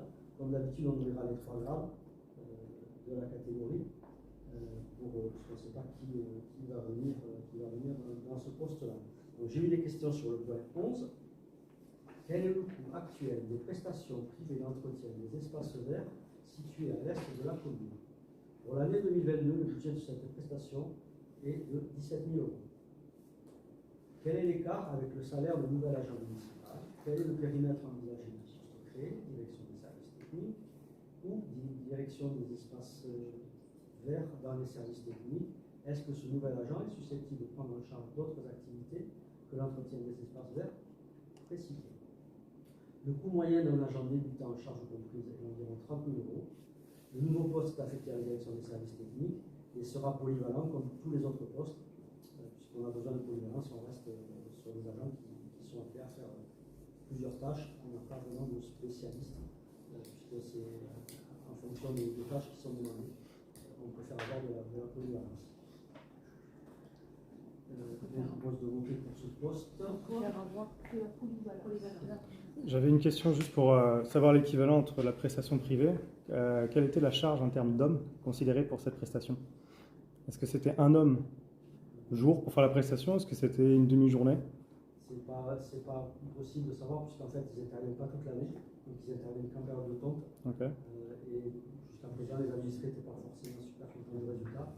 Et là, on aura une personne qui va venir renforcer les services, et ça sera fait par l'ensemble des services et pas forcément par une seule personne. C'est difficile de dire si on est au même périmètre ou un périmètre différent. Ce qui est sûr, c'est qu'on aura une qualité de service qui sera meilleure. Okay. D'où l'intérêt de la vision globale qu'on demandait. Hein. Oui. Je vous propose de voter pour le poste. Donc ça, c'est bien. Vous avez pensé à la dangerosité pour traverser. Oui, on est équipé avec un camion. On va transporter avec une remorque. Parce qu'on avait toutes les terres de Ah stade. oui, mais nous, on aura une D'accord, on va t'as répondu. c'est C'est bon. avec un agent, c'est pas possible. Donc, je propose de voter pour le poste 11, qui est contre, qui s'abstient. Alors, moi, je suis tout à fait favorable à la création d'un poste à temps complet et permanent. Surtout que mon abstention ne soit pas perçue comme ça, mais par contre, je m'abstiens parce qu'il n'y a pas de compréhension globale de qu'est-ce qu'on vise et qui c'est qu'on a dans les services publics et quelles sont les modifications. Okay. Le point 12, il n'y avait pas de question. Donc, service administratif, dans le cadre de l'évolution des carrières des agents de la commune, un agent ayant réussi un concours administratif peut prétendre être nommé sur un nouveau grade compatible avec les fonctions qu'il occupe. Il est proposé au Conseil de créer un emploi permanent à temps complet de rédacteur territorial pour permettre cette évolution de carrière. C'est une évolution normale, oui. Je vous propose de voter sur le point 12. Juste pour savoir que c'est un rédacteur territorial. C'est un grade. C'est catégorie B en administratif. Pardon? Catégorie B en administratif. Donc c'est un poste bien défini. Là. C'est un grade. Non, c'est un grade. C'était quelqu'un qui perd sa priorité et qui passe Voilà, c'est pas encore C'est le grade de C'est une évolution. l'agent de maîtrise. Je propose de voter sur le point 12. Agent de maîtrise d'entrée. Qui est contre? Qui s'abstient? Merci. Sur le point 13, donc création de poste. Donc dans le cadre de l'évolution des carrières des agents de la commune, divers agents de catégorie C relevant de la filière technique peuvent prétendre à changer de grade à l'intérieur de leur cadre d'emploi en cohérence avec les fonctions occupées. Il sera proposé au Conseil de créer des emplois permanents à temps complet correspondant pour permettre ces évolutions de carrière. C'est pareil, avec l'ancienneté, les gens évoluent. J'ai tenu à faire cette délibération assez vite puisque ça concerne des agents de catégorie C. C'est des gens qui sont plus particulièrement touchés par l'inflation et rattrapés aussi par la hausse du SMIC. Sans attendre le budget de l'année prochaine, de passer cette délibération dès à présent. On aura bien évidemment le budget de l'année prochaine dans lequel il y aura d'autres avancements de grade. Et ce coup-ci, ce sera pour les titulaires de catégorie B ou de catégorie A. Mais les C me semblait prioritaire. Donc, dans les questions, combien d'agents sont concernés par ce grade? Donc, il y a 5 personnes en filière technique. Et comme on l'a dit tout à l'heure, on a les moyens dans le budget de 2022 d'assumer ces changements. Donc, je propose de voter pour le point 13, qui est contre, qui s'abstient. Merci. Création de poste. Donc, pour faire suite au départ d'un agent en mutation vers une commune extérieure, la commune souhaite prolonger le contrat d'un agent recruté sur un poste saisonnier depuis début juin. Il sera proposé au conseil municipal de créer un poste d'adjoint technique non permanent à temps complet pour un accroissement temporaire d'activité de entre le 1er décembre 2022 et le 31 mai 2024.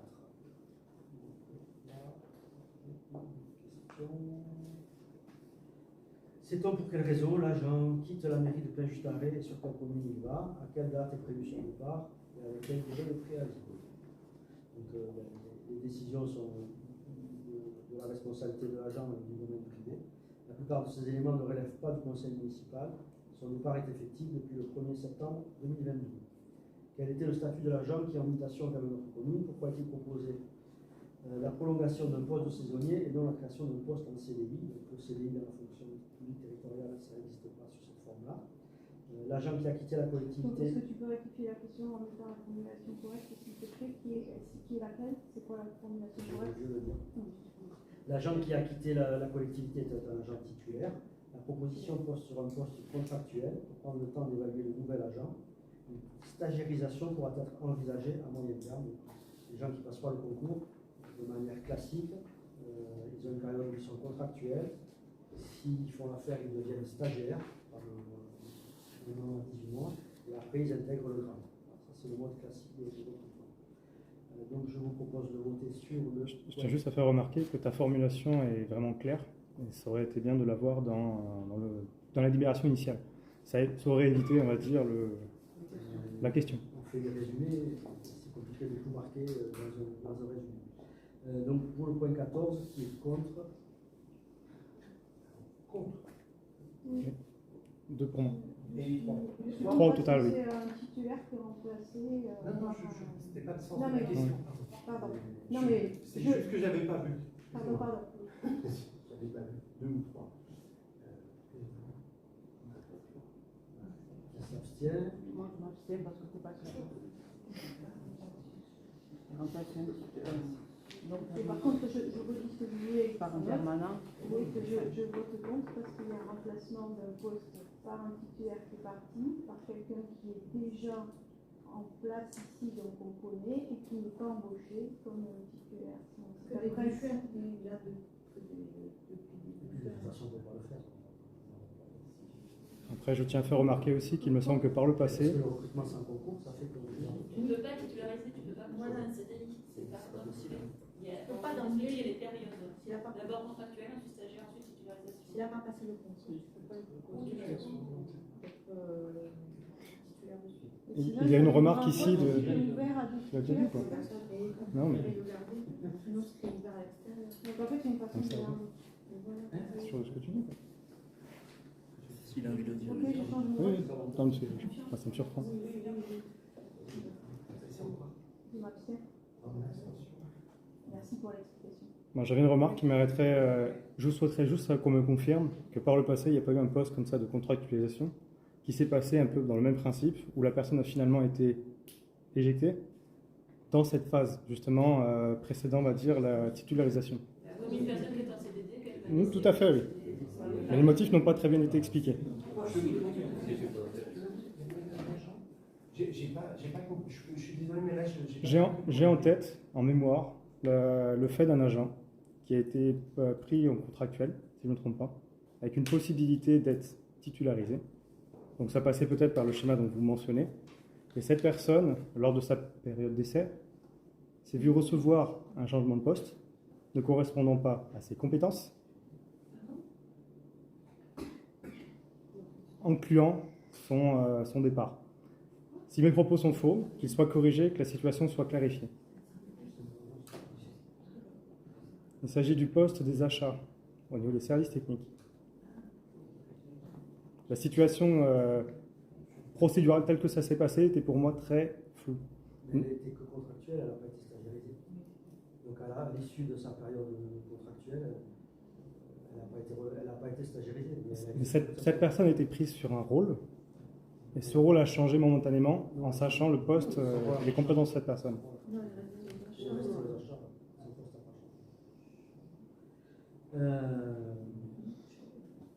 On en est au point 15, création de postes. Donc on va peut-être faire la commune emploie actuellement plusieurs agents en parcours emploi compétences, PEC, dont 2 pour lesquels l'échéance du contrat en cours va arriver prochainement. Compte tenu de l'évolution très fréquente du dispositif PEC, Pôle emploi ne peut pas s'engager sur les conditions de renouvellement de ces contrats au-delà d'un mois. Pour pouvoir prolonger ces contrats pour ces agents, y compris si le Pôle emploi nous indique au dernier moment ne pas être en mesure de renouveler les contrats PEC, il est proposé au conseil municipal de créer 2 postes non permanents à temps complet, d'abord technique principale de 2e classe, en accroissement d'activité saisonnière entre le 1er décembre 2022 et le 31/11/2023. Donc sur ces postes, on m'a posé la question suivante: quel est l'impact financier pour la commune du passage d'un contrat PEC au type de poste proposé, poste non permanent à temps complet d'agent technique principal de 2e classe en accroissement saisonnier d'activité? Dans ce cas, la commune perdra une participation de l'État, variable en fonction de la situation de l'agent et de l'évolution du dispositif. Pourquoi ces postes relèvent-ils d'un emploi saisonnier? Ces postes servent juste à sécuriser la situation des emplois dans le cas où Pôle emploi ne serait plus en mesure d'assurer la reconduction du dispositif PEC. Le cas échéant, ces agents seront positionnés sur des postes de façon provisoire avant la création de postes permanents pour leur stagiarisation. Donc on prend une ceinture de sécurité au cas où l'État ne renouvelle pas ces contrats pour pas qu'on leur dise du jour au lendemain l'État ne renouvelle pas le dispositif de parcours emploi compétences. Et si on n'a pas de poste ouvert dans la mairie, on ne pourra pas les garder. C'est pour ça qu'on ouvre ces postes. Donc en fait, il s'agit d'une parade administrative. Au final, c'est pour pallier la lenteur de l'administration ou la réactivité soudaine, on va dire. C'est pas la réactivité, c'est le changement souvent de dispositifs. Et ces dispositifs-là qui n'existaient pas, on y a pleinement participé. Il y a moins de personnes qui peuvent retrouver un emploi.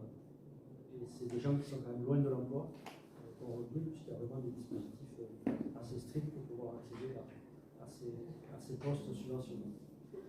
Donc je vous propose de voter. Donc le fait que ce soit non permanent, c'est la même chose que ce qu'on vient de dire tout à l'heure, précédemment. Après, créer un poste. En fait, c'est une solution de backup.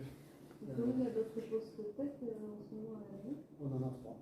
On a l'accueil et le service technique. Il y en a un qui est vacant puisqu'on n'a pas trouvé de titulaire pour mettre dans ce sujet. Il y en a 2 là qui arrivent à échéance. Qui vont arriver à échéance. Donc je propose de voter pour le point 15, qui est contre, qui s'abstient. Un seul. 3. Ça fait 2 au total. 2 abstentions. Mais moi, je dis oui. Donc vous vous abstenez pour Mme Marty? Oui, pardon. Je m'abstiens pour Mme Marty, excuse-moi. Le point 16, convention du CDG 31, donc adhésion mission de médiation préalable obligatoire. La loi 2021-1729 du 22 décembre 2021 pour la confiance dans l'institution judiciaire a légitimé les centres de gestion pour assurer les médiations dans les domaines relevant de leurs compétences et à la demande des collectivités territoriales et de leur établissement public.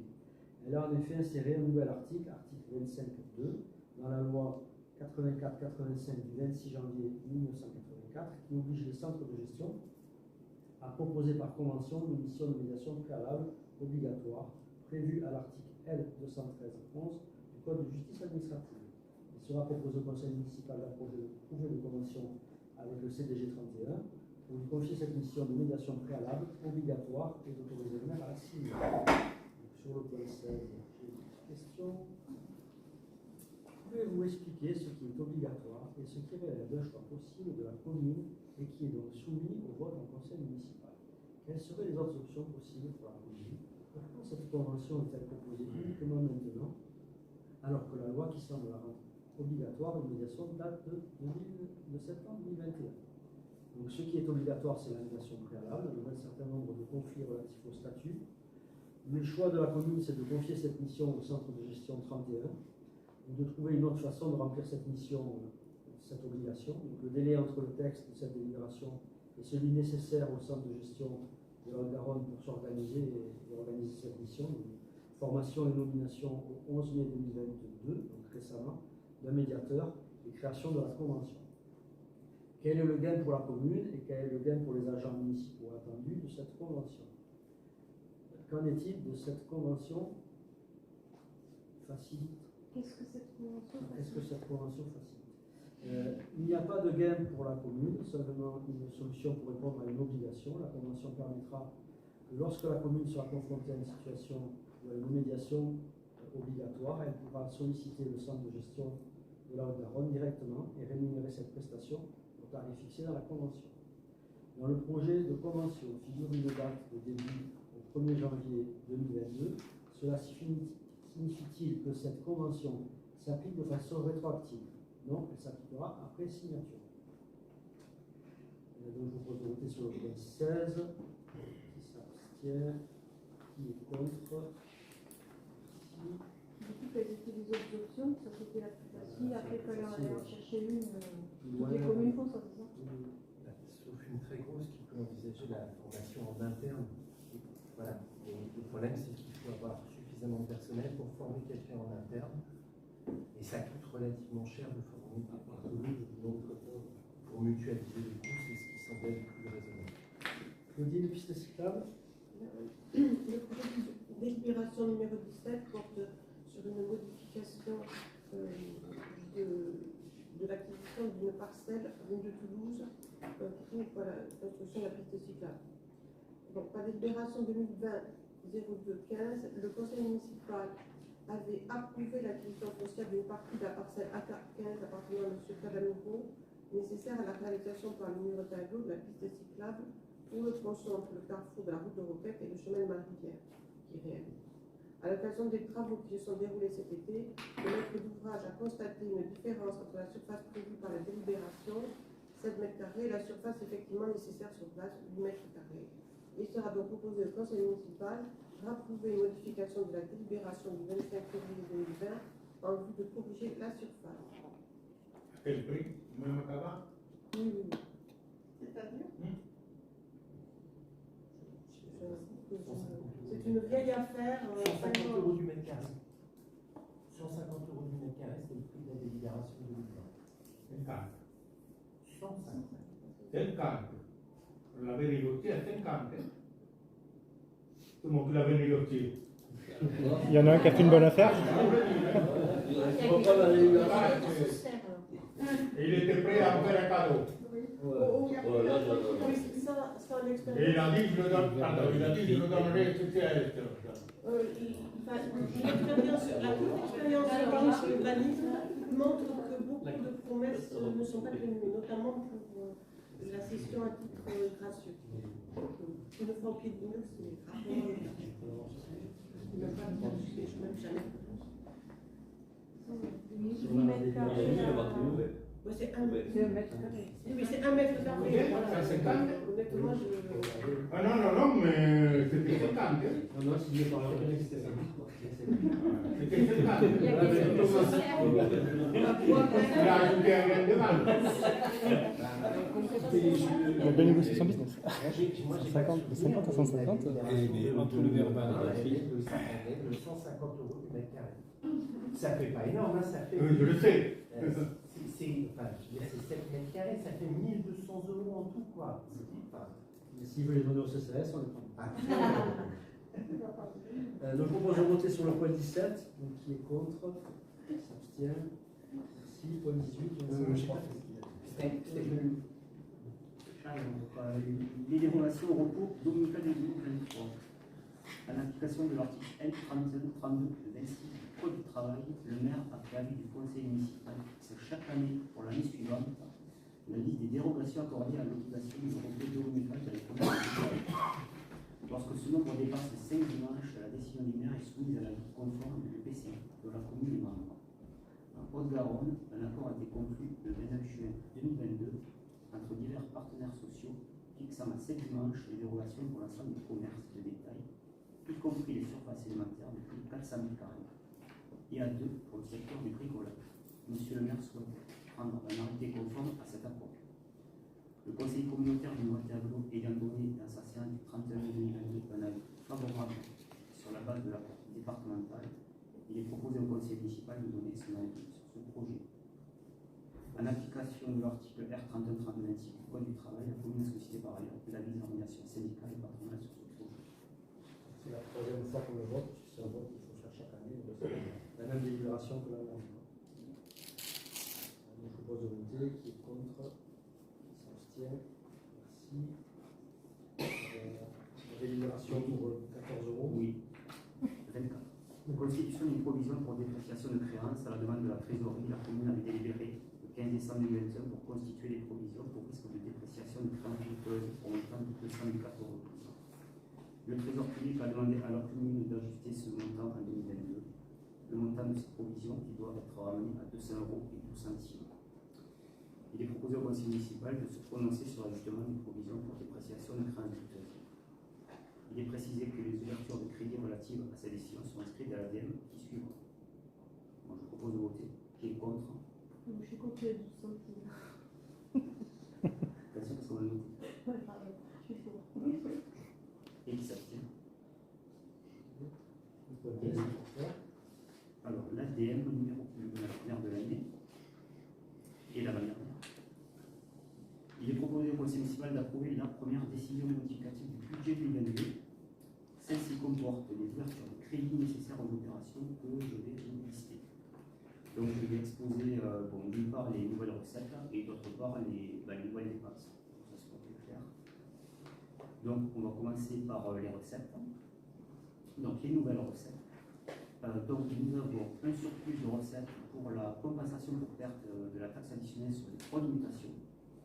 Donc on a une augmentation du crédit de 92 993 €, donc en recettes de fonctionnement. Les écritures d'ordre relatives à la cession des terrains de la rue Sainte-Barbe. Donc les augmentations du crédit 84 120 € en recettes d'investissement, donc chapitre 24. La subvention de la CAF pour l'équipement du mobilier de PJ.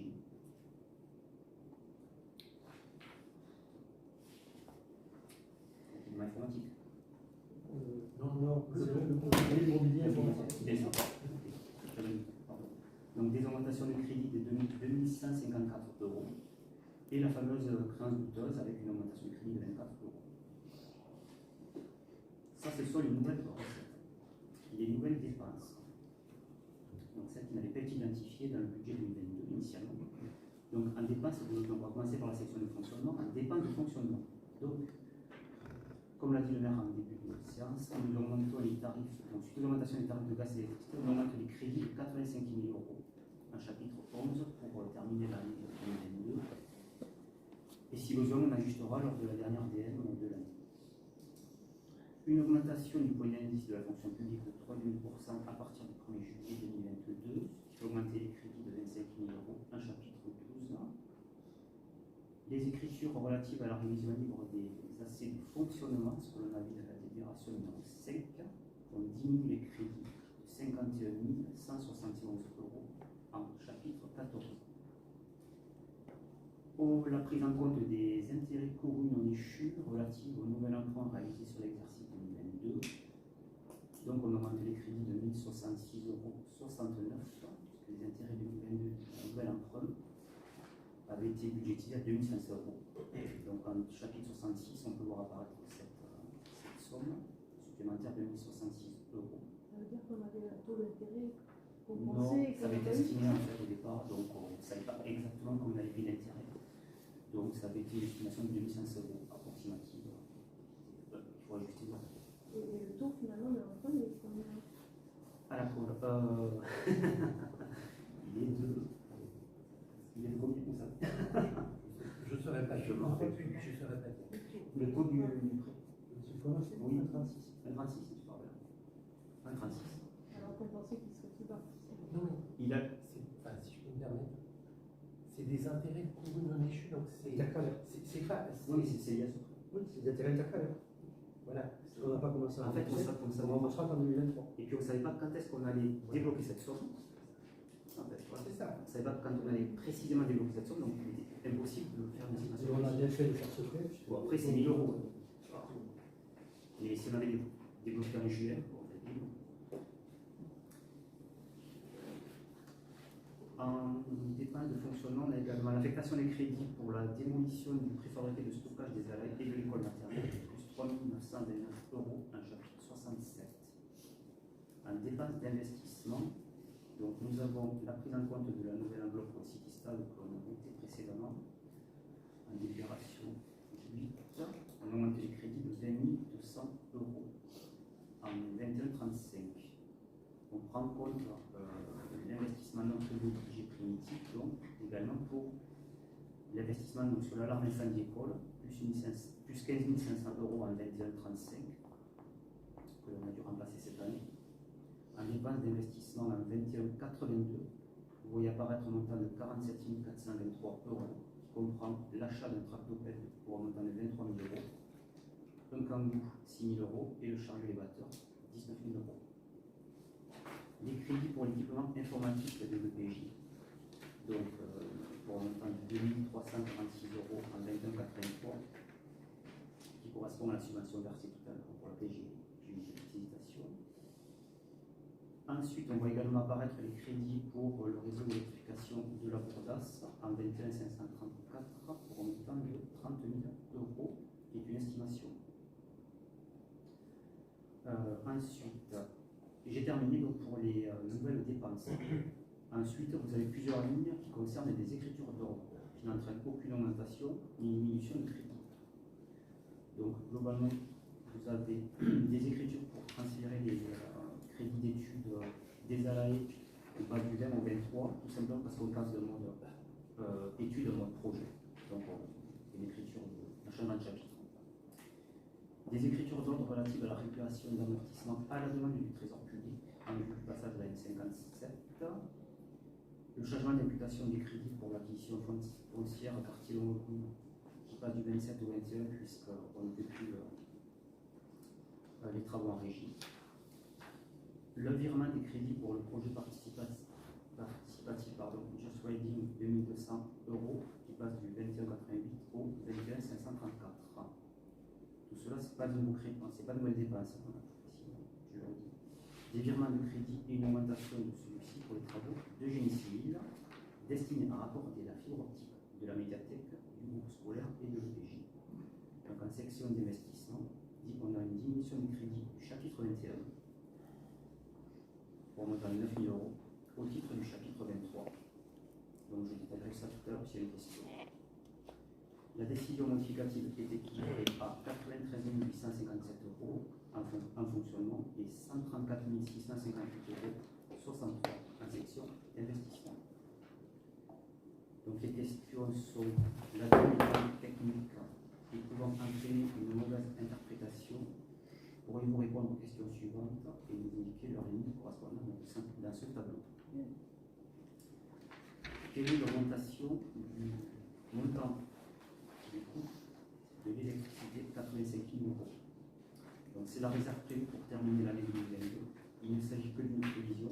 Un ajustement du crédit pourra être fait à l'ADM de décembre, à la décision modificative du budget de décembre, si nécessaire. J'avais une question sur ce point-là. Quelle hypothèse avez-vous prise sur l'augmentation de la... Aucune. Aucune? Ça a été shooté comme ça? On a fait de la fin de l'année, puis on a ajusté avec une augmentation de 10% d'euros. 10%, d'accord. Ça, c'était on ajustera à la fin de l'année parce que ce n'est pas une pleine facteur. Ma question n'est pas dans le but de piéger, mais c'est juste que l'hypothèse est de 10%. Mais on peut dépasser aussi. Ça risque de dépasser. Ouais. Moi, ça me semble pas mal, mais bon, après, je dis, s'il fait froid l'été, la semaine prochaine. Ouais. 27 000 euros, est-ce que il y a l'augmentation du point? Alors, bon, j'ai répondu oui, c'est l'estimation du surcoût engendré par l'augmentation du point pour les 6 mois du 1er juillet au 31/12/2022. Il y avait 2 lignes pour information quand ça dépendait de l'argent en fait. Quelle est l'année affectée à Just Riding? Ça, tu as répondu correctement. C'est prévu au 21 524 pour 2900 euros, direct au 21 52 524 pour le même montant de la nature de la dépense. Quelle est l'année affectée pour l'équipement informatique? C'est un crédit de 2 346 euros qui est prévu au 21 83 pour l'équipement informatique de l'EPJ. Et on constate la subvention attribuée pour la CAF pour l'équipement de montant de 2 154 euros. 13 18 422. J'avais une question. J'ai pensé qu'on avait acheté des PC en trop et que c'est pas le même type. C'est pas le même type de PC. C'est les PC de l'animateur et de la directrice. C'est pas, ouais. C'est pour le travail, c'est pas pour. Ils ont installé des logiciels propres pour les réseaux dessus. C'est professionnel. Ce que j'avais entendu dire, c'est que pour les cours d'informatique, là, on avait acheté bien trop de PC. C'est ma question, d'accord, parce qu'à un moment donné, il y a quand même eu une grosse accusation du fait qu'il y avait sur le prix. Il y en avait trop. Non, il y a eu les deux remarques. Il y avait à la fois la quantité et le prix. Sur ces points, on s'est expliqué, mais l'essentiel, c'est qu'ils servent actuellement pour l'électronisme. Et les années correspondent à l'impression des effectifs de la place, donc c'est 3 000 euros pour les 534. Il y a une estimation, donc le montant public sera connu après la fin du chantier. Quelle est l'année correspondant à la fibre optique? Alors, il s'agit de prendre dans le détail 3 crédits prévus au budget. 2 000 euros donc, pour le raccordement de la médiathèque à la mairie au 2135 810. Ça, c'est la première ligne. Pour le raccordement du groupe scolaire, et 3 000 euros pour le déplacement du serveur médiathèque au 2183 810.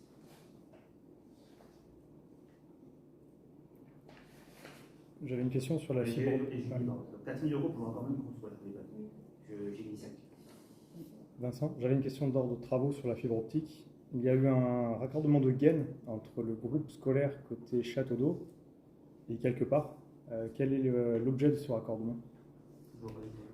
C'est au niveau du local poubelle du bâtiment scolaire. Une gaine de communication a été mise. A été mise sous le goudron, je ne sais pas vers où ça va. Quel est l'objet de ce... Peut-être? Fibre par rapport au point de connexion principal ou raccordé à l'autre bâtiment scolaire? Non, c'est 3 raccordements, donc il y en a un qui a un problème. Donc effectivement, il a été fait brancher pour pouvoir... c'est le point principal, ça. C'est l'entrée principale, côté Château d'Eau, ouais. Côté Château d'Eau. Oui, tout à fait. Ouais. Pour moi, le point de raccordement principal, il est là. Je pense que c'est ce que tu parles. On va peut-être voter Ce point a été fait en régie, juste ce point-là, ce point a été fait en régie par un sous-traitant. Non, Pardon? Sous-traitant. Ok. Parce que j'aurais qu'il soit noté, ce point-là, après je pourrais, j'arrête. Que la qualité du travail laisse à désirer. Je n'ai pas compris, moi. La qualité du travail effectué laisse à désirer. Je l'avais cité après, mais... La gaine est accessible. Donc, on transfère les crédits, je termine au 23 15 810 pour financer les travaux de génie civil. Pour le raccordement de 3 bâtiments médiathèques et PG scolaires, un ajustement de crédit pourra être fait à la BM de décembre si nécessaire. Donc je vous propose de voter l'ADM, donc qui est contre, s'abstient. Donc on avait des questions diverses. Une première question diverse concernant le SDEM, désolé Vincent, ça va pas. Le rapport d'activité du DEG mentionne le déficit de fonctionnement actuel du DEG, 2,3 millions d'euros en 2021, et les mesures prises pour résoudre la difficulté. Quelles sont les conséquences de ces mesures sur les activités d'éclairage ou d'effacement pour les réseaux déjà décidées ou prévues sur la commune? Activités déjà en cours planifiées, comme l'enfouissement des réseaux de la rue de la Bourdasse ou la rue Sainte-Barbe. Alors, l'impact de la situation du DEG porte sur les opérations à venir. Puisque le syndicat a décidé de restreindre ses financements futurs. Les financements déjà dédiés sont maintenus. Les projets 2022 ont donc déjà pris en compte la baisse des subventions. Il n'y aura pas d'impact, même si la commune retraite et exporte les financements à 80%. Il est juste dommage que le diagnostic date en 2019. Il est juste dommage qu'il n'y ait pas eu plus de projets lancés lorsque les financements étaient élevés. Voilà ma réponse. Ensuite, on a une question concernant le garant de l'environnement. Oui. AGE fournit de nombreux supports pour des actions de sensibilisation au changement climatique et à l'éducation à mener de nos sociétés. L'équipe majoritaire a-t-elle des projets pour utiliser le service AGE à disposition des communes? Alors, AGE dispose effectivement, comme je l'ai dit tout à l'heure, de différents types pédagogiques et prêts pour les écoles. Les représentants du CA, du collège et du lycée vont présenter à l'ordre du jour ces différents kits en vue de leur usage dans les établissements. Il sera procédé de la même façon dans les conseils d'école à venir. Il est aussi prévu de rencontrer des éco-délégués du collège et du lycée pour travailler sur des projets communs en lien avec l'environnement au sens large. Question 7 sur l'aménagement des cadres. Quels sont les projets de l'équipe majoritaire sur la maison Vignol? Quelle est l'estimation financière de ces projets s'ils existent? Une expertise sur l'état actuel de la maison Vignol a-t-elle été faite et est-elle prévue? La commune ne peut pas pas de projet à ce jour sur la maison Vignol au-delà de la réflexion incluse dans le programme. Nous sommes dans une phase de réflexion. Moi, j'avais compris que la maison, à un moment donné, Philippe avait dit qu'elle était en très mauvais état. Est-ce qu'elle se dégrade? Enfin, il faut un diagnostic là-dessus. On ne peut pas rester avec un patrimoine comme ça. Soit il n'y a pas de danger, on est tranquille, on attend, on réfléchit. Soit il y a un patrimoine qui est en train de se dégrader.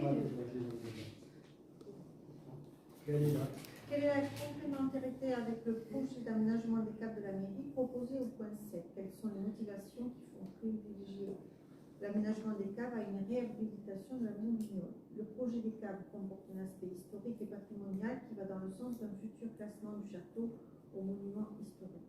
Donc en fait, c'est un projet, on souhaite aménager les caves. Après la maison Vignol, ce qu'on va faire précisément, ça demande quand même une réflexion. Le projet de monument historique, c'est pas lié au cadre, rien que la mairie. Il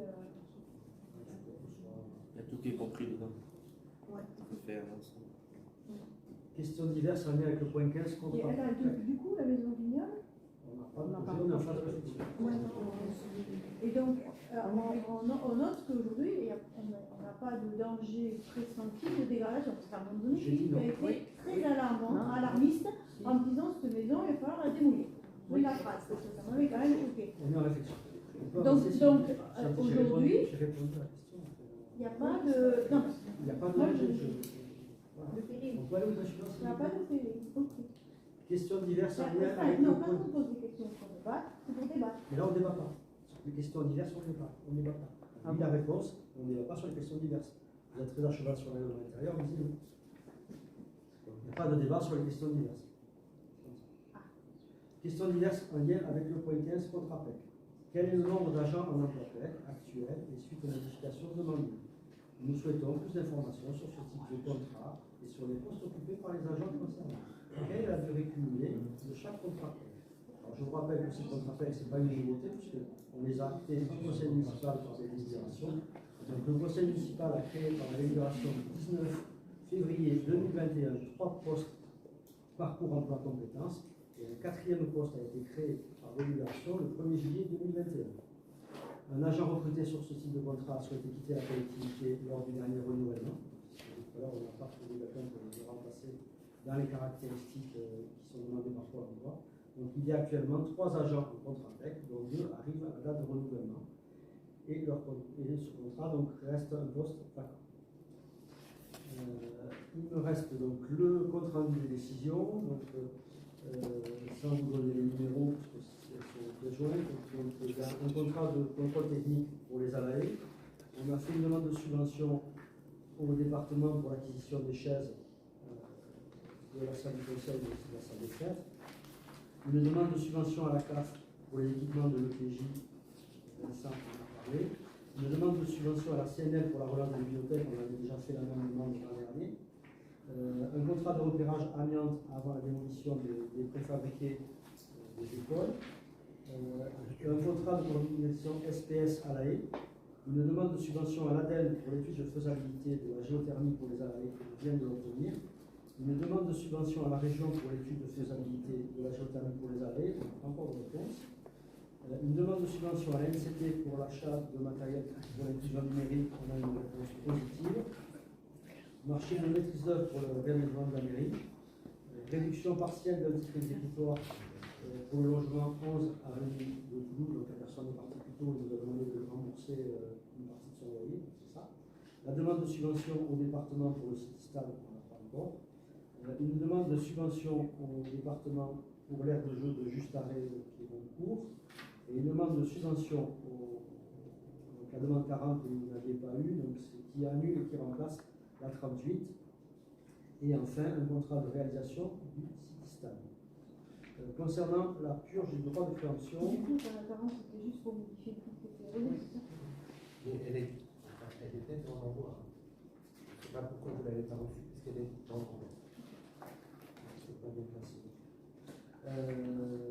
Donc dans les différentes, on peut les citer, il y en a beaucoup, donc on n'a pas exercé de droit de préemption nulle part sur tout ce qui qui s'est passé depuis le mois de mai.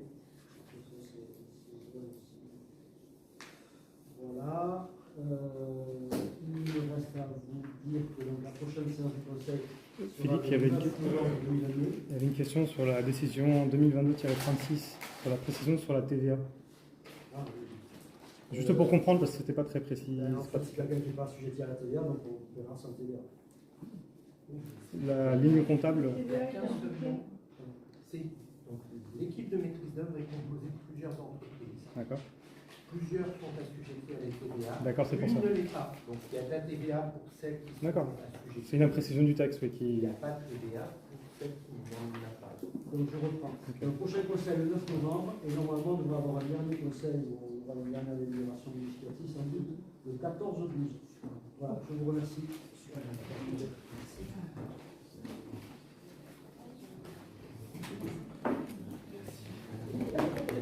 On a oublié de...